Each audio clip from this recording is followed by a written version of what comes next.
para jamaah kaum muslimin wal muslimat rahimakumullah. Singkat nabaya mah tahun 1315 Masehi diangkat Prabu Kian Santang jadi panglima perang. Kulantaran nyana diangkat jadi panglima, nyana neangan musuh di Bogor sahanu jago, di Jawa Barat sahanu jago, di luar Jawa Barat sahanu jago. Bebejalah kabapana Prabu Siliwangi, abah kula diangkat jadi jelema sebagai panglima perang. Asana datang ke saat ieu can nyaho kagetih kula, hayang nyaho kagetih kula tunjukkeun bejakeun saha nu panggagahna khususnya di Jawa Barat, umum nama di Indonesia atau di dunia. Eta bapana teu bisa ngajawab, teu bisa ngajawab. Cak bapana eueuh deui nu panggagahna mah nu mantak anjeun diangkat jadi panglima teh saat ieu mah anjeun nu panggagahna. Eueuh deui. Perang jeung saha bage moal anu mahi ka anjeun mah. Keur ngobrol kitu jol aya aki-aki. Cak aki-aki teh ulah kitu sebab dunia lain Indonesia doang. Kerajaan lain di Indonesia hungkul. Besi hayang nyaho nu gagah saat ieu panggagahna sadunya eta ayana di Mekah. Ngaranna saaki? Ngaranna Sayyidina Ali. Barang geus gabejaan kitu les eueuh aki-aki. Nyana terus bae neangan jalan ke Mekah yang gapanggih jeung Sayyidina Ali. Padahal Sayyidina Ali teh kapan geus maot jauh. Iyalah kehebatan Sayyidina Ali karramallahu wajhah. Di alam barzah nyana mah bisa muncul. Nyana neangan jalan kumaha carana hayang ka Mekah. Dipapatkeun ilmuna. Eta mah sarua ilmu eta mah sebab nyana can Islam jeung ilmu nu dicekel ku Haji Pendi. Nah, eta babacaan ge boro-boro urang jin ge teu ngartieun. Eta hebat Haji Pendi. Nu mantek nyana kukula dianggap bisa bahasa eta, bahasa jin, nyana ge termasuk min jumlatihi.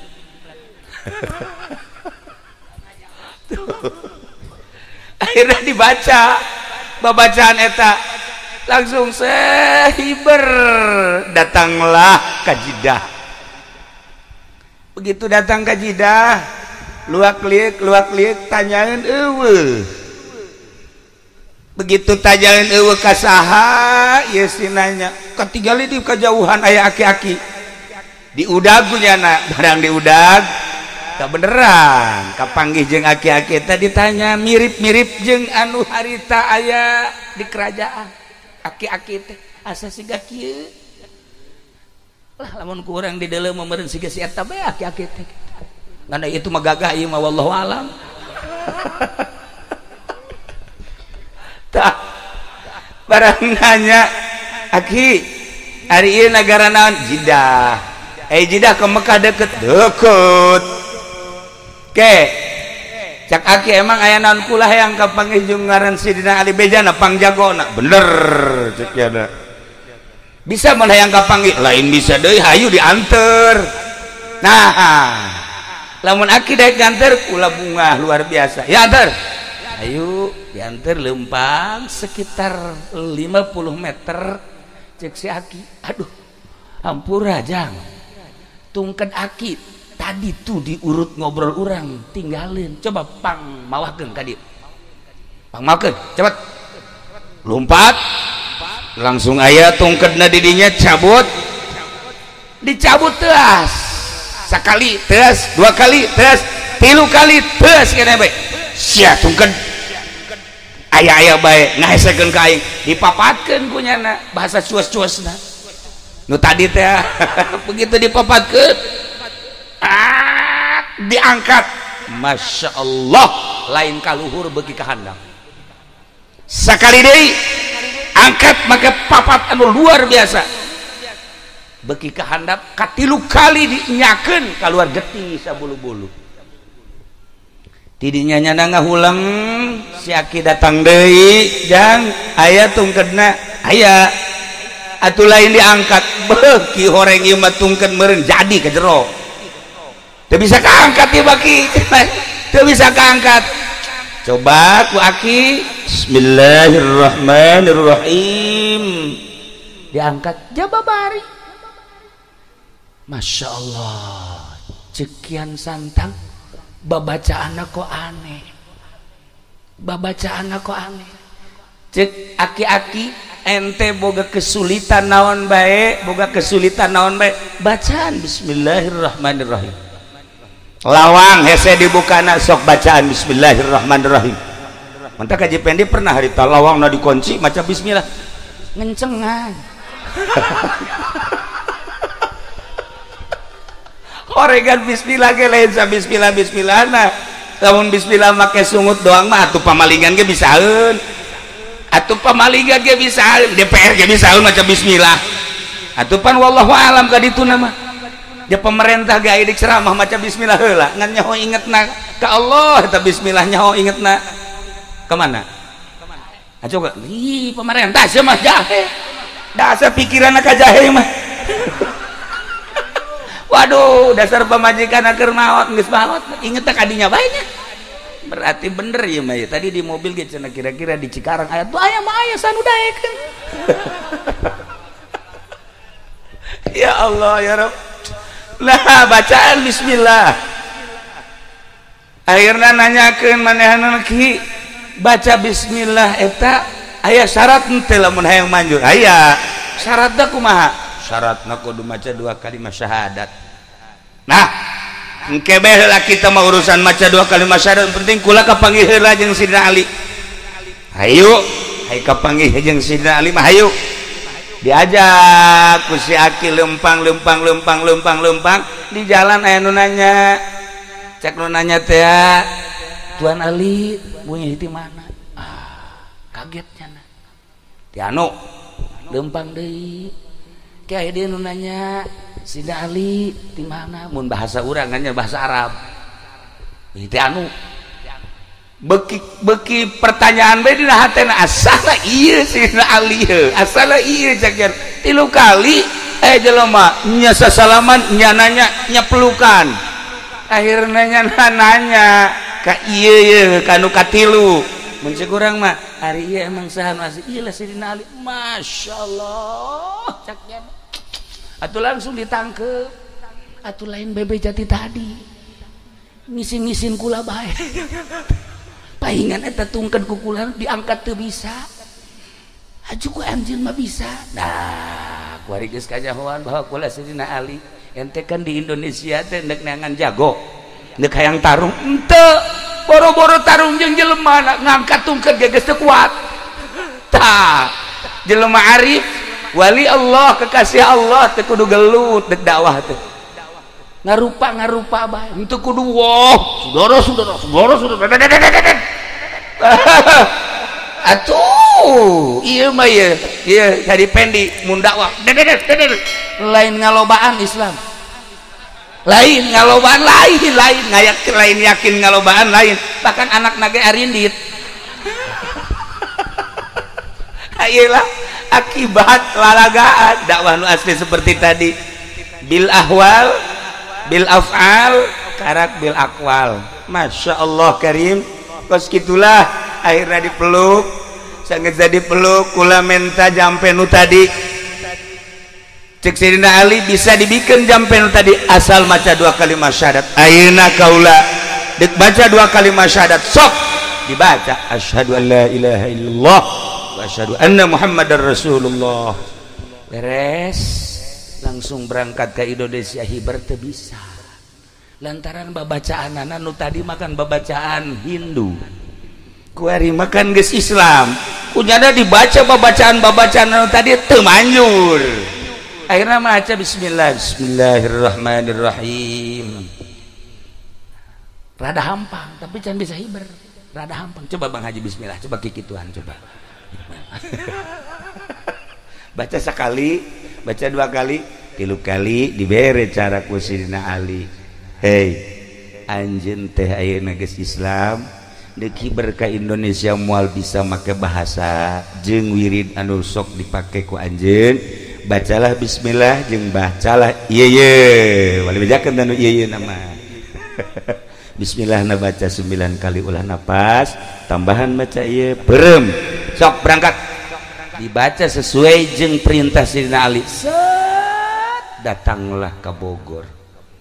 Tidinya menghadap ke bapakna, bebeja bahwa kaula selama ieu teu aya nang tangan Sidina Ali nu gagah teh ternyata lain sembarangan, horeng gagah teh gagah zahiran wa batinan.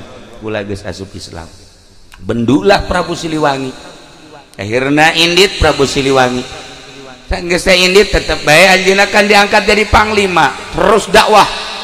Dakwahnya terus ngajakan Islam ngan harita aya jelema nu ngomong, Prabu ari anu Islam mah biasana sok disundatan.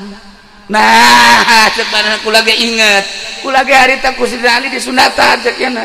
Maka wari ente nu paheula dari sundatan, mangga disundatan ku nyana, disundatanna kabeh ente disesakeun jeung pamajikanana jeung tunggul-tunggulna bea kabeh didinya lah langsung ngagoler bae lah atuh kabeh bea. Maka pas di daerah anu disundatan paeh teh eta teh lemburna ngaranna Islam Salam. Islam Salam, nah atawa Islam Nunggal nu kabelah dieuna dibahasakeun ku urang Garut mas Salam Nunggal. Tadi nama Islam Nunggal kulantaran rada hese dilempengkeun Salam Nunggal. Tidinya Sidina Ali ka Mekah deui hayang kapagih jeung Sidina Ali lantaran nu disundatan paeh bebeja nyana Tuan Ali hampura kula di ditu nyundatan kok kula mah teu paeh. Itu mah paeh kumaha cara nyundatanna dibeakeun kabeh atuh deuleuh. Deuleuh nu maneh beakeun teu? Henteu atuh ulah kabeh. Maka dibere cara nyundatan ku Sidina Ali netalah seperti pengkong-pengkong nu baraheula. Akhirnya langsung merdeka Indonesia kujara di sundatan simpreng. Nah inilah sejarah nyundatan. Di samping eta Prabu Siliwangi kaditu deui guguru nyundatan oge guguru keislaman untuk keyakinan supaya mantap deui nyana di ditu diganti ngaranna nu tadina Prabu Kian Santang diganti ku Sidina Ali menjadi Sunan Rahmat. Baliklah ke Indonesia. Begitu balik ke Indonesia manehanana terus dakwah nyundatan terus manehanana bebeja ka bapana Prabu Siliwangi diajak Islam tetap tedaek sekali 2 kali 3 kali. Ketika Sunan Rahmat keluar dakwah Prabu Siliwangi manehanana dengan bahasa manehanana meminta ka karuhuna supaya ieu kerajaan dirobah menjadi hutan. Maka seketika etalah ku embung-embungna asup Islam Raja Pajajaran dirubah sakicep menjadi hutan. Konon anu kuari terkenal hutan tersebut adalah nu aya di Bogor ngaranna naon ka Haji Medi nu di Bogor teh nu sok kaditu kadaritu jelema leuweung teh leuweung naon lain ya na tuh sebut naon wah ya nu di Bogor nu sok rame Masya Allah teh si ukanya jasanya naon aya jauh di bejaan etalah para jamaah kaum muslimin wal muslimat rahimakumullah. Akhirnya balik Sunan Rahmat ka kerajaan berubah menjadi hutan. Nyana mohon ka Gusti Allah supaya bapakna muncul, barang muncul berubah menjadi maung. Nah iyalah nyana dumadeheus ka Gusti Allah, ya Allah ya Rabb, ieu teh maung lain samaung-maung na ieu teh abah kula, coba supaya bisakeun ngomong ku Gusti Allah, maung dibisakeun ngomong. Akhirna walaupun wujudna wujud maung diajakan ku Kian Santang nu geus berubah menjadi Sunan Rahmat supaya maca 2 kalimat syahadat. Tidinya nyana tetep godeg diudag ditepak ku Sunan Rahmat, lumpat, begitu lumpat terus diudag, lompatlah ke Garut, ka Guha Sancang, maka cicinglah didinya lantaran aya alamat, cek alamatna ulah diudagkeun antep anjeun bapak-bapak di mana-mana, anjeun hayang kapanggih jeung bapak, coba anjeun datang jeung keturunan anjeun datanglah ke Sancang, maka kuari masih sangar keneh mun hayang kapanggih jeung mau datang ke Garut ka Guha Sancang atau Leuweung Sancang. Ngan ai hese-hese teuing mah atuh jasi eta ge rupana kadang maung ieu. Kadang-kadang maung nya ge sarua bae. Nah, ieu mah maung tutul beureun nya. Itulah para jamaah kaum muslimin wal muslimat rahimakumullah. Akhirna baliklah Sunan Rahmat ka Pajajaran nu geus berubah menjadi leuweung, nyana nyokot taneuna. Sanggeusna nyokot tanah dipuatkeun ke peti sekitar segede kieu peti na ye, dibawa ku nyana hasil istikharah manehanana, ieu peti nu geus aya taneuhan bakal jadi ciri di mana peti ieu godeg, godeg teh oyag-oyagan robah, berarti kula cicing didinya tafakur sampai maut. Dibawalah ke Gunung Tasikmalaya, ditenden didinya selama 1 minggu terobah tegodeg, dibawa deui ke Gunung Cirebon, Gunung Ciremai, dibawa ditenden deui dihareup, nyana bertafakur ka Gusti Allah saminggu, cicing bae terobah tegodeg, dibawalah ke Gunung Suci Garut, ditenden kakarek sapeting doang, ieu geus godeg. Nah berarti kaula kudu cicing di dieu, dirobah godeg teh menjadi godog. Itulah para jamaah kaum muslimin wal muslimat rahimakumullah. Terus banehanana tafakur, terus banehanana mujahadah di gunung eta, lain berarti can jadi wali Allah untuk terus naikkeun makomnyana, naikkeun pangkatnyana jeung embung balik deui ka Pajajaran, kerajaan-kerajaan diserahkeun kabeh ka ahli waris anu sejenna, manehanana mah hirup menyendiri, tafakur eueuh nu nyaho, mujahadah, riyadhah terus di gunung suci datang ka maut. Nah, kitulah para jamaah muslimin wal muslimat, cerita asal usul tentang nyundatan. Berkeliaranlah akhirnya guru-guru anu bisa nyundatan asli dari Sunan Rahmat, terus ke Karawang, terus ke Cikarang, terus ke Tangerang, terus ke Serang, terus ke mana-mana. Baheula mah di Sundatan sekaligus aya babacaan khusus di Sunan Rahmat ti dituna ti Sayyidina Ali karramallahu wajhah. Gitulah para jamaah kaum muslimin wal muslimat rahimakumullah. Maka mautlah anjeunna di luhur gunung suci godog nu tatarina godeg, kemudian aslina jana ngaran Prabu Kian Santang, dirobah diganti ku Sayyidina Ali menjadi Sunan Rahmat Suci Godog, berarti keturunan Pajajaran. Nah iyalah anu terus dakwah.